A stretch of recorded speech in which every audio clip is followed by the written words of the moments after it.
I dintre d'aquesta esfera global, d'aquesta atmosfera on la recerca és important, un grup també format i liderat pel doctor Rodés, però no solament per ell, sinó per tot un gran equip que es va formar entorn a la seva persona, va entendre que la recerca en fetge era crucial per poder atendre adequadament els pacients. I dintre d'aquesta línia se van desenvolupar múltiples línies, entre elles l'estudi del càncer hepàtic, realment un problema assistencial important.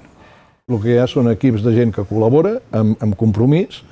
És fonamental l'honestedat, la generositat a l'hora de compartir coneixements, idees i ajudar-se, i això forma un grup cohesionat que va molt més enllà del servei de fetge. Involucra radiòlegs, cirurgians, gent que treballa al laboratori, anatomia patològica, etc. I això és el que dona al final un rendiment positiu i un impacte a nivell internacional, que en el cas del càncer de fetge ha sigut impressionant.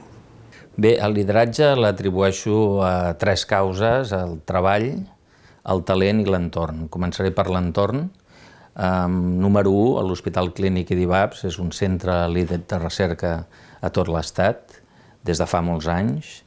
2, la unitat de patologia fundada pel doctor Rodés ha tingut l'hegemonia en la recerca en hepatologia durant dècades, tant a Europa com fins i tot a nivell mundial.